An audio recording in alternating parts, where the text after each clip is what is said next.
خالص. مع حتى مع النفس. رضا متصالح البحراوي مع نفسي.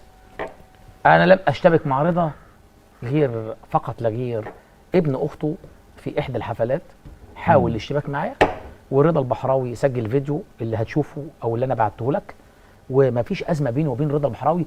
وعلى المستوى الفني انا مستعد ان افعل شيء من اجل ان احضر حفلات رضا البحراوي.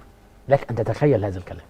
ده رضا البحراوي بيقول لك يا عم على الطلاق مش عارف. نشوف الفيديو ونرجع تاني، نشوف فيديو رضا البحراوي ونرجع نكمل. الصحفي الكريم اخويا بدر عيان على الطلاق الثلاثه، انت رقم واحد بس اهو ثبت على الكلام. شفت طبعا الفيديو؟ شفت الفيديو. هتعمل مشكله بقى مع رضا بعد الكلام ده؟ هو بيقول عليه الطلب الثلاثه. انت ما انت الصبح ممكن تعمل مشكله، لا ممكن تكون معدي رضا البحراوي شافك ودى وشه الناحيه الثانيه تطلع مشكله مع رضا. مستحيل. ده عمر كمال